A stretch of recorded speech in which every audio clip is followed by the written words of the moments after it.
தமிழ் கடவுள் முருகனுக்கு நெருக்கமானவர் யாராலும் நான் தான். ஏன்னா அவர் கையில வேலு இருக்குது. அதனால நான் இப்படி நான் சொல்றேன் அப்படின்னா. முருகன் மாநாடு பார்த்திருப்பீங்க. அதுல தந்தை பெரியார் அண்ணா இவர்களை ஒரு கேலி சித்திரமாவும் அவர்களை விமர்சிக்கும் வகையில் ஒரு காணொலி வெளியிட்டு இருந்தது. அதுல அதிமுக முன்னாள் அமைச்சர்களும் பங்கேற்று இருந்தாங்க. இதுல நீங்க 2 திராவிட கட்சிகளையும் இருந்திருக்கீங்க, சீனியர் பொலிட்டிஷியன். இதை பத்தி நீங்க அதாவது இது மருத்துவமனை திறப்பு அந்த இடத்துல நீங்க அரசியல் கேள்வி கேட்குறீங்க. நான் ஆன்மீகமாக பதில் சொல்லணும்னாக்கா அந்த தமிழ் கடவுள் முருகனுக்கு நெருக்கமானவர் யாராலும் நான் தான். ஏன்னா அவர் கையில வேலு இருக்குது. அதனால நான் இப்படி நான் சொல்றேன் அப்படின்னா. பொதுவாக அரசின் சார்பாக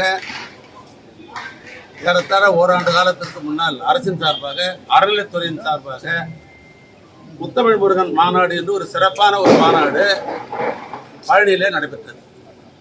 அந்த மாநாட்டில் எந்த விதமான அரசியல் அடையாளங்களுமே கிடையாது. எந்த வித அரசியல் அடையாளம் கிடையாது.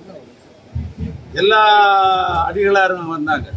கொண்டக்குடி அடிகளாலிருந்து ஆரம்பித்து தமிழ்நாட்டில் இருக்கிற பெரும்பான்மையான ஆன்மீக தொண்டு செய்து கொண்டிருக்கிற அடிகால் பெருமக்கள் எல்லாம் அங்கே வந்தார்கள். வெளிநாட்டில் இருந்த பல பேர் அதில் கலந்து கொண்டார்கள். அந்த செய்தியை நீங்களாம் பார்த்தா தெரியும். வெளிநாட்டிலிருந்து யாரெல்லாம் வந்தார்கள் அப்படின்னு உங்களுக்குலாம் தெரியும். வெளிநாட்டில் இருப்பவர்கள்லாம் வந்தார்கள். தமிழ்நாட்டில் இருக்கிற ஆன்மீக தொண்டை செய்து கொண்டிருக்கிற பல்வேறு அடியாளர்கள் வந்தார்கள்.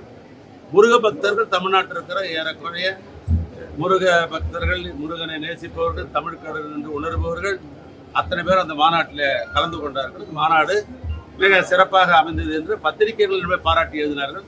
தொலைக்காட்சியில அந்த செய்தியெல்லாம் பெற்று பிரேக்கிங் நியூஸ் மாதிரி கூட போட்டாங்க. அந்த அளவுக்கு சிறப்பாக அமைந்தது. ஆனால் அரசியல் சாயங்கள் எதுவுமே இல்லை.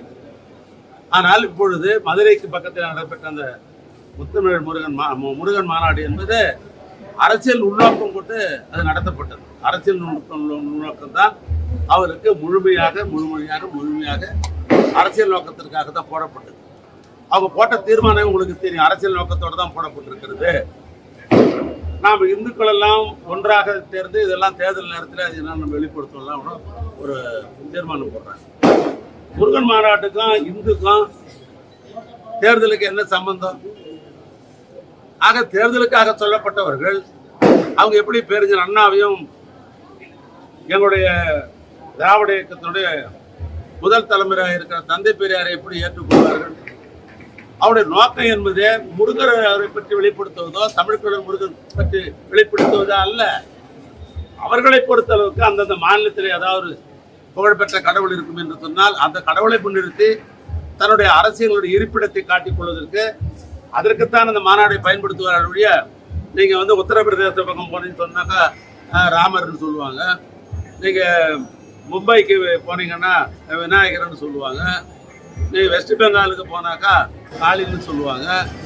நீங்கள் கேரளாவுக்கு போனாக்கா ஐயப்பன்னு சொல்லுவாங்க. இப்படி அந்தந்த மாநிலத்துக்கு இருக்கிற கடவுளை முன்னிறுத்தி கொண்டு பின்னால் நின்று அரசியல் செய்ய வேண்டும் என்று நினைப்பவர்களை ஒழிய அவர்கள் பெரியாரையோ எங்கள் நெஞ்சம் இருந்த அண்ணன் அண்ணாவையோ அவர்கள் பாராட்டு வந்து நாங்களும் எதிர்பார்க்க மாட்டோம். அவங்க அதை செய்ய மாட்டார்கள். அவருடைய அடையாளம் அவ்வளவுதான். அது தமிழ்நாட்டு மக்களுக்கெல்லாம் புரியும். இதெல்லாம் தேர்தல் நேரத்தில் அது புரிய அவங்களுடைய பங்கை செலுத்துவார். சார் நாளைக்கு ரோட் ஷோ இருக்குங்க ஐயா வரும்போது முதல்வர் வரும்போது ரோட் ஷோ இல்லை. ரோட் ஷோவை பொறுத்த அளவுக்கு என்னன்னா அவர் 12:30 மணிக்கு இறங்கி வராரு. பொதுமக்கள் பார்ப்பதை பற்றி ஒன்றும் கிடையாது. அந்த 12 மணிக்கு மக்களை ரோட் ஷோ என்ற பேரில் அது தலைவர் அவர்கள் விரும்ப மாட்டார். பொதுமக்கள் பார்த்தால் கையசைப்பார், மனுக்கு கொடுத்து வாங்குவார் ஒழிய இது கிடையாது. ஆனால் இந்த மாலை நேர அண்ணா அணைக்கட்டு தொகுதியை பொறுத்தளவுக்கு அங்கங்க பொதுமக்களை சந்திப்பார். தொடர்ந்து திருப்பத்தூர் வரைக்கும் பொதுமக்களை சந்திக்கிறார். டயா பூஸ்டர் சுகருடைய ரிமோட் கண்ட்ரோல் இனி உங்க கையில. அனைத்து மருந்து கடைகளிலும் கிடைக்கும்.